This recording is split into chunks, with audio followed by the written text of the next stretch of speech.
we didn't have like a very regimented, like, okay, you have to follow these brand guidelines because if you don't, it's not going to work. No, our brand guidelines are kind of all over the place.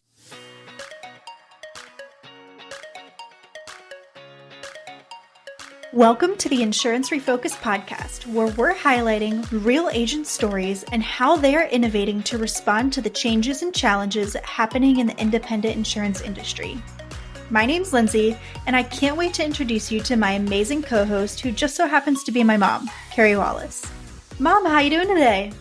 I'm doing really well, Lindsay. We have a big weekend planned. I'm headed your way. You're headed Yeah, my I'm way. super Yeah, we're going wedding dress shopping. So it'll be an incredibly fun weekend. Really looking forward to it. Thank you. Thank you. Are Yeah. you But getting married, I assume? I am getting married. Yes, I just got engaged. Wrong hand to like flick my eye with right when I say that. But yeah, we're getting married next June. So this will be my Congratulations. first time trying on wedding dresses.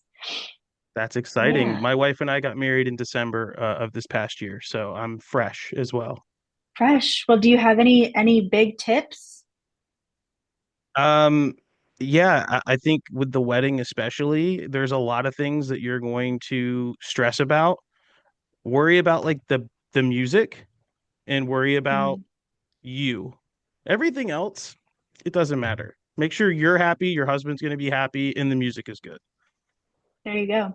I think one of the things that we've been thinking about is having, so we have this place that we like to go for Sunday brunch that is like right on the water, and it's like kind of like a hip, like cool spot here in Charleston. And it is, the guy's name is Jax on the sax, and he DJs and he plays the saxophone while he does it. So I have a friend who goes to a lot of weddings. She's a wedding photographer, and I sent it to her and I was like, okay, would this be like weird or would this be really cool? And she's like, no, Awesome. that would be insanely cool. Like, you have to do it now that you've mentioned it. So now that I've put it on a public platform, I've gotta put it out into the, now I have to do it. So Yeah, so great. Jax with the sax, you just got like a huge promo here. yeah, Jack's at the Sax down in Charleston, South So Carolina. so give Lindsay a discount. Yeah, yeah, Exactly. No, exactly. give Lindsay's mom a discount, please. Please, God, Well, I'm Well, super Nick, pumped to dive in.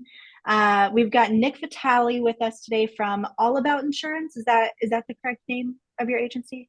Above All Insurance? All about About insurance. All About Insurance. Fun name. I think that's an incredibly probably good. You probably get like people searching up like teach me all about insurance and you guys pop up. Do you guys have that a lot? It's funny. We do have that.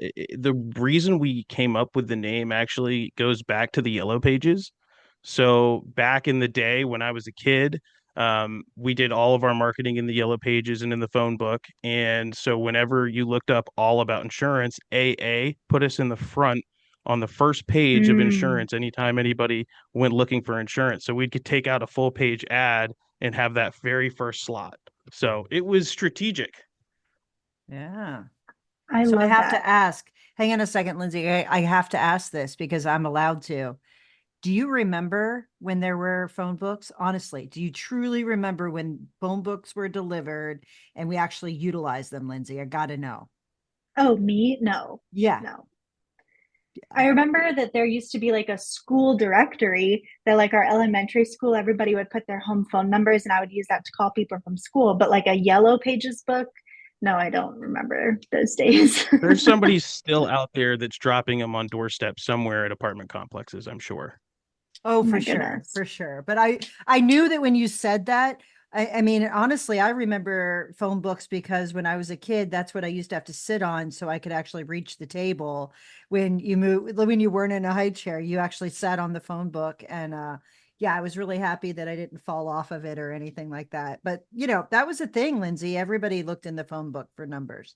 Wasn't this crazy Interesting. thing called the internet, crazy. Anyway. Yep. Well, Nick, give So us a little bit of that's how we got our background. name. Yeah. Well, give us a little bit of background on your agency overall, how you found insurance and your journey. Sure. So I'm a second generation insurance agent. My dad started the agency back in 1993 in Chapel Hill, North Carolina. So that's right where the Tar Heels play.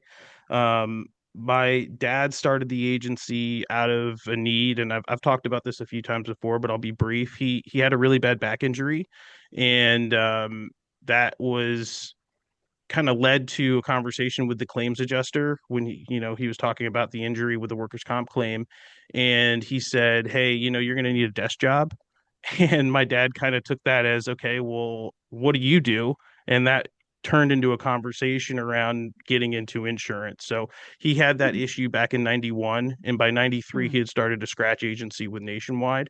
That agency has grown from one scratch agency that was in a mall to 10 locations, uh, 40,000 clients, and about 40 people that work for us. So I grew up in that. That's like what I kind of was born into as a young kid. My dad was, bringing home insurance stuff, talking about a claim or talking about a crazy customer that came in that day because back then he was, really still in the agency. Now he has taken himself out of the agency, and so the brand All About Insurance, that's the agency. It's not Mark Vitali Insurance, which is how we started Mm. out. And that's just an aside for anyone that's listening. I know other people have talked about this, but when you go to build your agency, eventually you want to build the brand of your agency, not to be you, the agent, but to be the actual agency. So when they call in, they're not calling to talk to Nick or talk to Lindsay.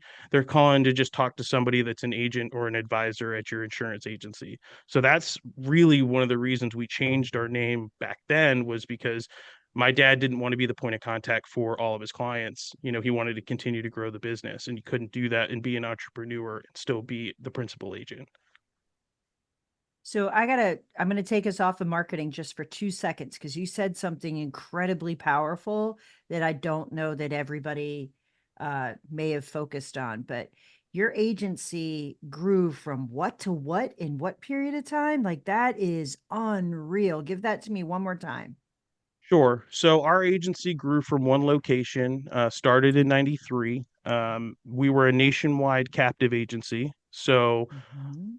probably around 2000, 1999, 2000, my dad started doing what were called independent agency acquisitions. And Nationwide, that was kind of the first pioneer at Nationwide to do that type of Sure. thing.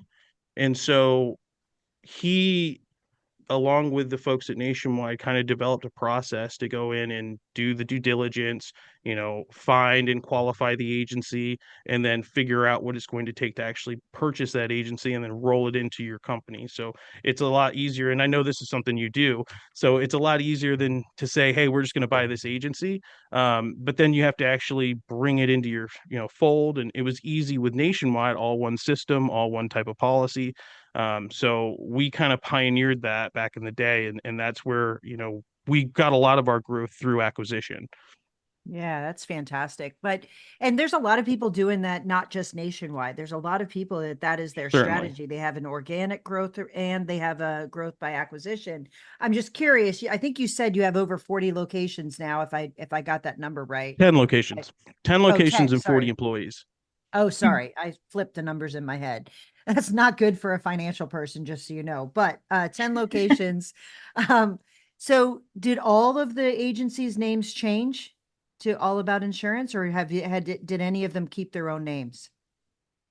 Over time, many of them did. So we have one agency that we have, most of the agencies have changed over to either All About Insurance in the city they're in.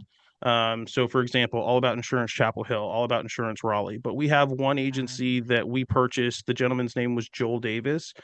He had such a great following and community presence in the area that we purchased. It made no sense to change the name. So it's just All About Insurance Joel Davis. So those Oh, customers, and Joel now works for us. He's our general manager. So we, through that acquisition, we brought that, principal into our management team and our leadership team, which, that can work really, really well and has worked great for us. And sometimes you just want to do a straight acquisition and you don't want to have any leadership come in, but you just want the staff to come in because they're the ones that have the relationship with the client. But in this instance, yeah, we kept that name there, and it worked really well for us because everybody knows him. You know, it's so funny. I get asked that question all the time. Like, should we keep the name? Should we not keep the name? Should we keep the location? Should we not keep the location? And the answer is it depends. Like, you have to Yep. actually know the book and know the relationships and know what the potential impact will be on retention or perception, even in order to make that decision. So I love that your answer wasn't, you know, over time we did this and some we did and some we actually didn't because it didn't make sense. So, um, Yeah. that's a super impressive story. I will tell you, you know, there's 39,000 independent insurance agents in the industry and 83% never break 1.2 million in revenue. And the reason is there's lots of reasons for that. But when you hear a scratch agency going from X to Y in a period of time, and there's some 100-year-old agencies out there that are, you know, maybe 750,000 in revenue is all they end up growing to. Not a bad industry. Like, listen, this industry makes more Sure. millionaires than any other industry I probably know. But you know, that's a super interesting story. So hats Yeah. off to you guys. So, and I owe it to my dad. So he was one of those agents that was going to, like I said, he's going to be a pioneer, and he wasn't happy with status quo. He wanted to be, you've heard this before, a points and plaques agent.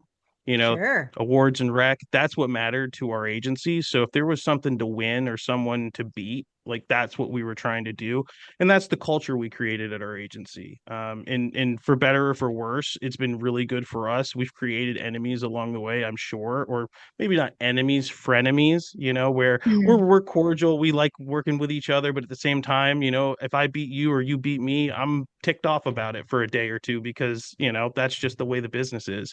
yeah. But that is a culture he created, and then obviously the agency, we've built this machine now where we're doing really really good numbers. Our revenue is in a place where we're really excited about it and continuing to grow. We did an acquisition with Levitt Group about 3 years ago, and so that was obviously a challenge just because you're changing from being, an independent agent or a captive agency to becoming independent, and then doing that for a few years and then realizing, hey, there's opportunities to partner with some of these other entities out there, and there's some people have a reason to go private equity, other people had a reason to go with, a family owned business. We chose family owned because it just made sense to us. I'm 34. I plan to be here for the next 25, 30 years. And so it didn't make any sense for me to become the SVP of sales for, Right. one of these other private equity firms. I wanted to Mhm. still be able to kind of steer the boat in a way that, I could still make sure that we're going where the vision is, and I'm still able to do that. So that's one of the things, for anyone listening that's considering going down that route, you have to weigh your options, and you have to weigh, like, what's it going to look like for my agency when I do decide to sell to one of these private equity firms or to a family owned whatever. What's my staff look like after that? What does my role look like after that? What does my locations or overall agency makeup look like? Because most of the time it's going to change pretty drastically, and you got to be able to be okay with that and kind of swallow that pill, so to speak. Um, because you're going to change a lot of lives. Like, I've got 40 people that work for me, and for me to make a decision where, hey, you can make a bunch of money, but you got to cut 30% of your staff. Mhm. That doesn't work. The math doesn't math for me when I start doing that because I'm Mhm. compassionate about my people. Yeah. Right. So you're speaking my language, you know that, but I love that I think that there's this idea that there's only one way to transition or there's only one option, whether we're talking private equity backed, whether we're talking whatever. And you just highlighted perfectly that there are many ways to do this, and one is not like the other. And there's many different structures, which is a completely different topic than what we're talking about today. But I love hearing a 34-year-old say, hey, listen, we did this kind of structure because I have a runway and I know that this actually positions me differently. It is not, it is no longer I either own my agency or I sell my agency. There's a million different ways in between that actually helps you grow your agency and create sometimes generational wealth. Like it is it's an unbelievable thing. I love that you brought that up because I think that that's a very understood, and not that I'm not trying to change that, but I think that there's this perception that it's only black and white and the gray is where so many people win. So anyway, but that's actually not the number one reason we brought you on here. Like you are a master of marketing. You have all kinds of different ideas about marketing. We talked about the name, but I'd love to have Lindsay have you dive into some of the ways that you build your partnership.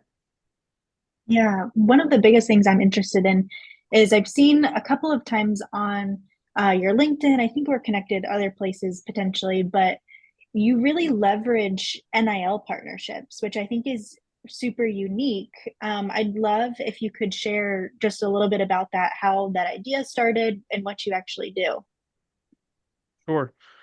So I want to say what 2 or 3 years ago, NIL became a thing. And for anyone that doesn't know what I'm talking about, name, image, and likeness is what I'm talking about. But that is essentially college athletes being able to get paid for their name or for you putting them in marketing and things like that. In the past, that was a no-no, and the NCAA would get really, really upset and ultimately probably dismiss that student or something along those lines.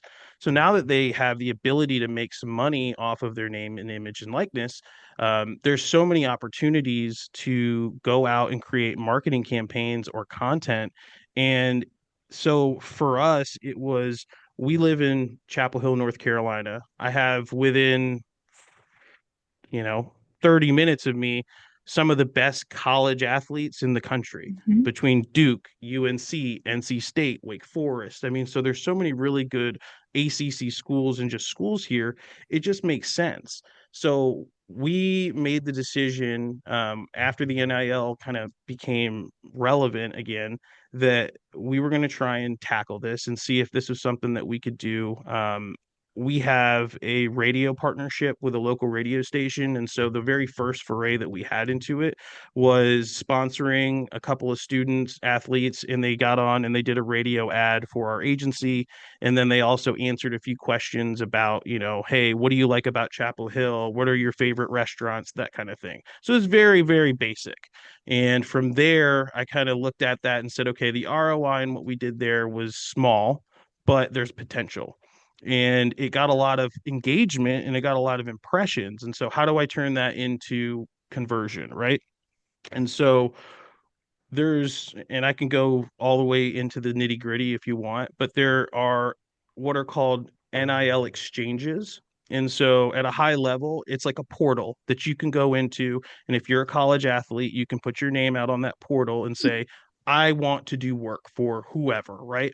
It's like putting your resume on Indeed. It's the same Yeah. concept. Yep. So all of these large universities have these NIL exchanges. And so you can log into those portals and you can start looking for a college athlete that fits your brand, whether they have a cool, funky name, or they have, they're someone that is big, in the community because, they're a star athlete. And so everybody knows the quarterback's name or everybody knows so and so. You find them, you can reach out to them and actually propose your, content or whatever you want to do with them, and then have an Hmm. interaction with them. So I did that with a student athlete named Storm Duck, and Okay. great name, awesome name. Great Probably name. one of the more Yeah. unique ones in college in college football. So he's a Yeah. student athlete that played for Carolina. We worked with him and his agent for about 4 months. We put together some social media stuff. We actually shot a commercial at my agency with my staff, which was awesome. So my staff Cool. got to be involved in that. And we actually used a student led agency marketing company. So UNC, their journalism school is one of the best in the country. They have their journalism students also able to go into basically a student run ad agency. And so I worked with them for the last couple of years, and they generated the copy, they put together the scripts, and then they also did the shooting and editing for me. So I had students actually Incredibly do all cool. that for me, which is really cool. And so Really I had cool. students doing the content, and then I had a student being the feature person in the content, which I thought was pretty neat. Yeah, Um, very.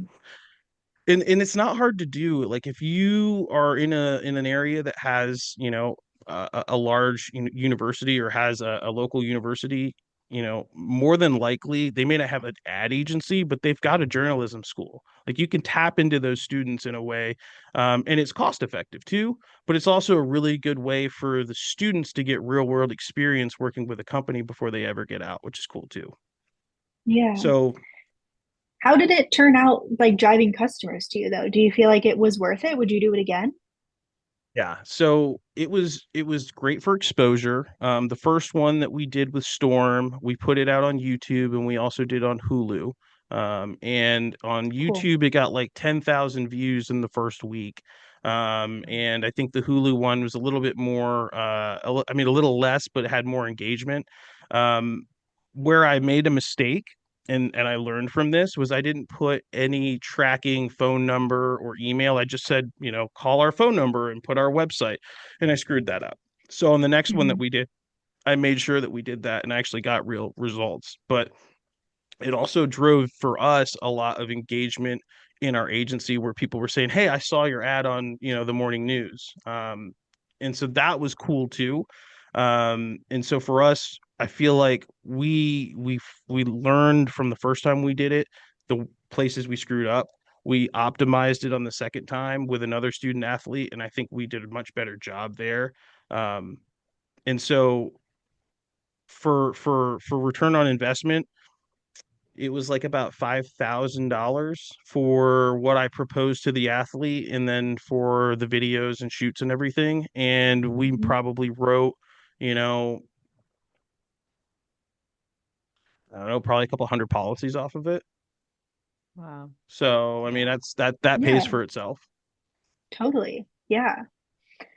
Do you feel like how did you, and maybe this is a question for the marketing agency, but how did you mesh together the two brands as you were doing that? Is your guys' brand, I know I've seen your personal brand, but I haven't Mhm. necessarily dove deep into Yeah. um, all about insurance's brand. How did those mesh together?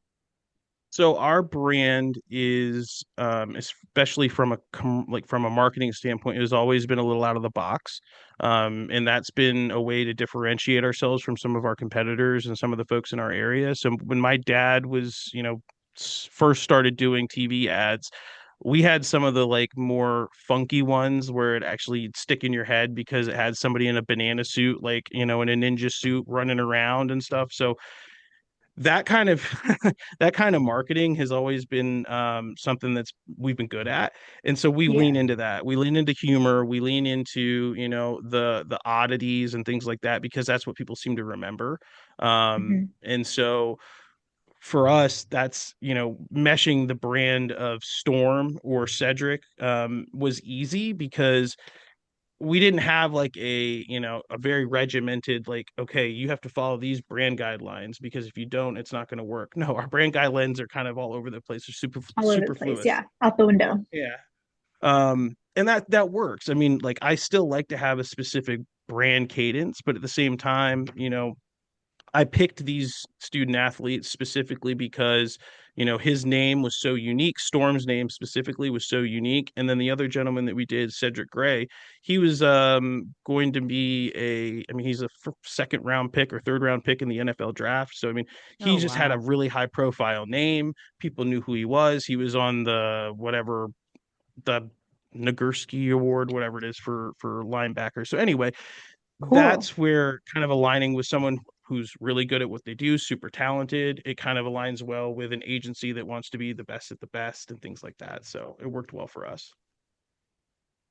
So did you have you parlayed this to also highlighting some of your clients? Like what does this look like? Is if I'm listening to this and I'm an agent that barely has dipped my toe into marketing, it sounds like a super big jump to go from where you are to, not that it's a bad thing, like fantastic and super brilliant, but we all know agents are at all different places in this. Yeah. So what what else have you done with this kind of strategy in highlighting your own clients? Has that also been part of your success?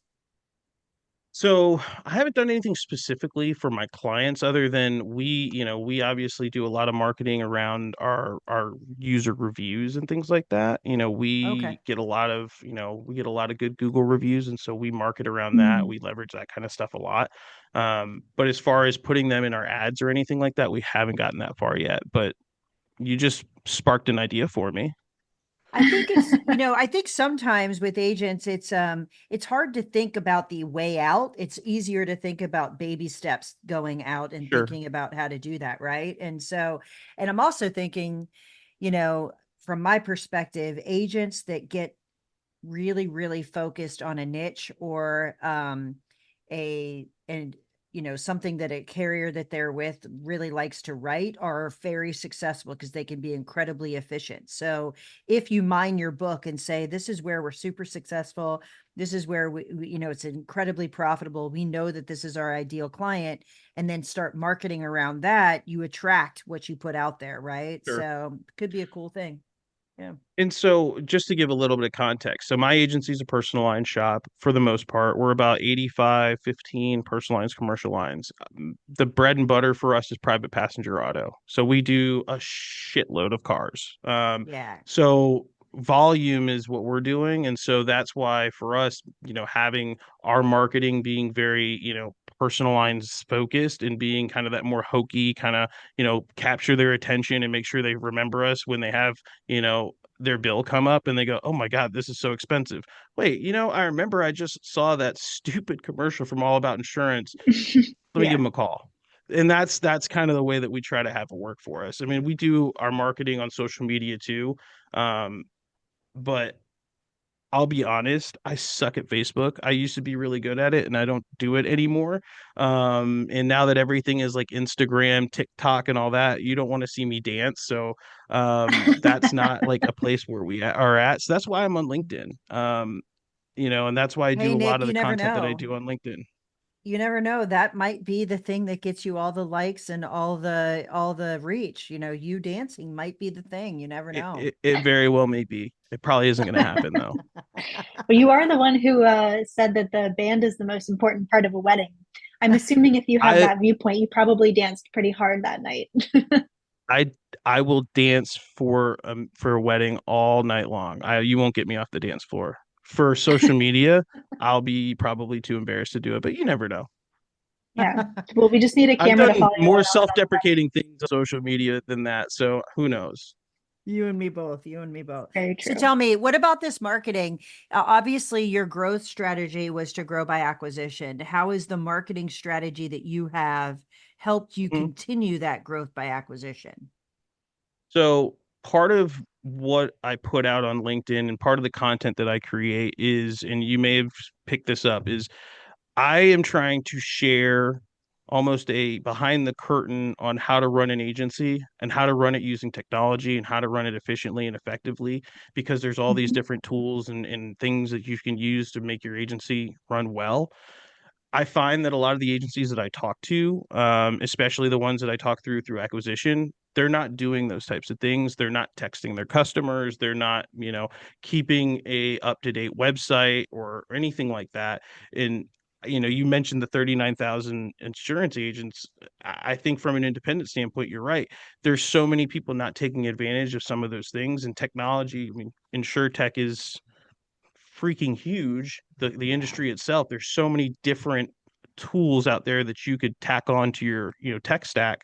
Um, but for us, it was always about trying to make sure that we had the right tech stack and making sure that what we had wasn't going to be too expensive for what it did.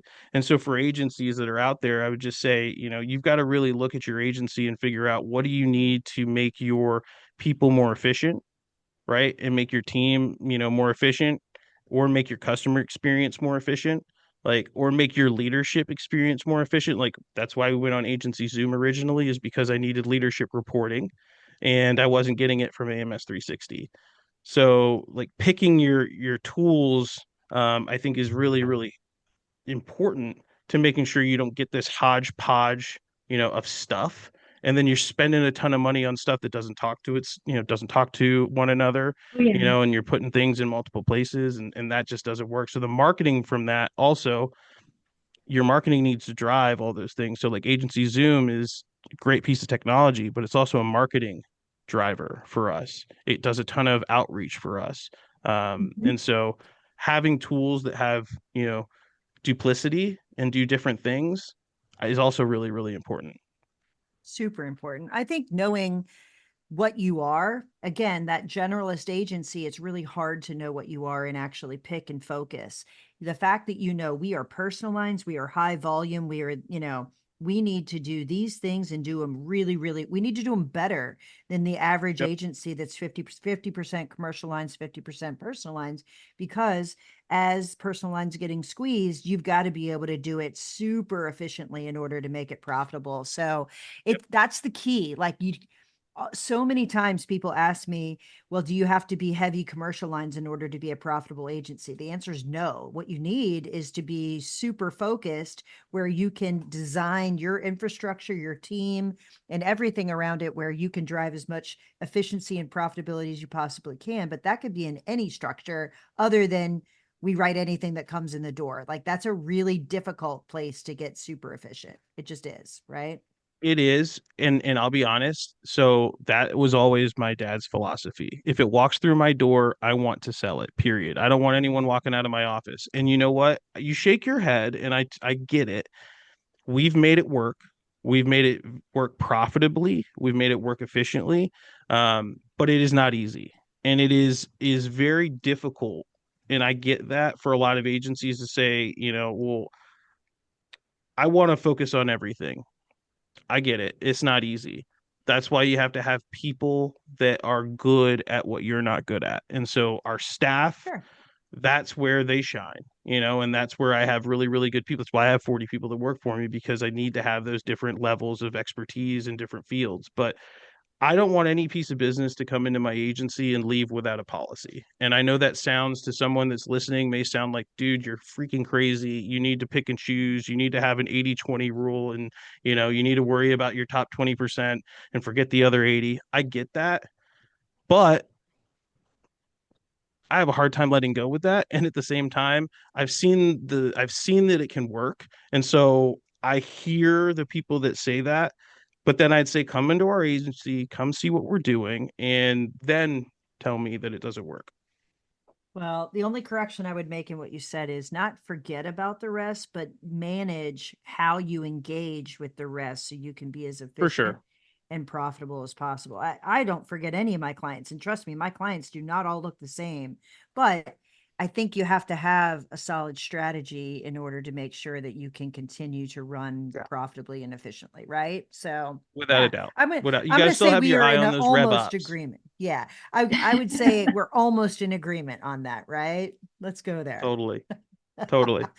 Well, Nick, you are amazing. We could talk forever. I mean, honestly, we could just talk M&A. Part of the things when you're talking, I'm thinking, do you want a job, man? Because you could definitely counsel people on how to be successful in M&A and attract people to your town, to your agency. That's amazing. Yeah. So, and I kind of got off topic, and that's not unusual when I talk on these things. That's one of the reasons, and I do my LinkedIn content, is I'm trying to hopefully get someone out there that's going to go, you know what, I'm sick and tired of owning this agency, but this kid seems to know what he's talking about. Let me give him a shot. Mhm. And I've had a Mhm. lot of conversations with folks.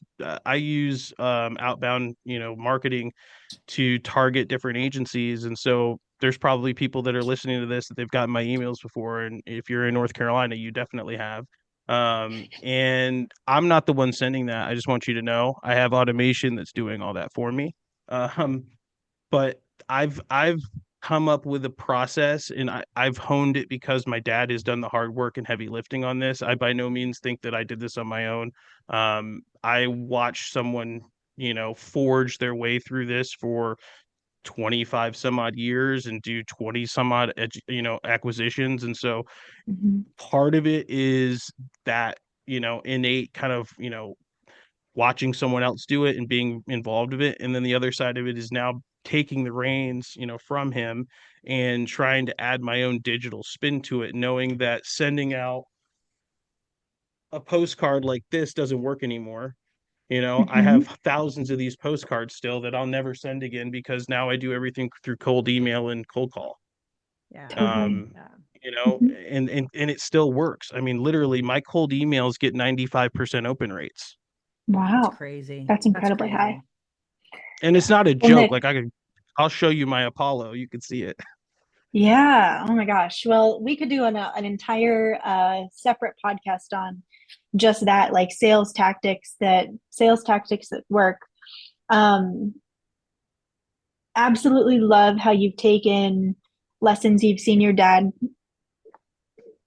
items you've seen your dad do, lessons from your dad, and you've modernized them and turned them into something that work today. If there's an agency listening who wants to connect with you, obviously they can reach you on LinkedIn, but is that your preferred method of how you're reached? How would you want people to reach you if they want to talk to you? LinkedIn is fine. You can also, if you want to shoot me an email, that's fine too. If you want to link it in the caption or something, totally fine. Sure. Yeah. I'm an open book. I tend to overtalk and overshare, and that's a good thing in this respect. So if you have questions or if something came up and you're like, you know what, I'd love to pick Nick's brain, I'm fine with that. I've talked to a lot of agents who would tell you the complete opposite. But I think it's, part of being, networking is being open and trying to help people, without any, repercussion or expecting anything. Right. So yeah, happy to do it.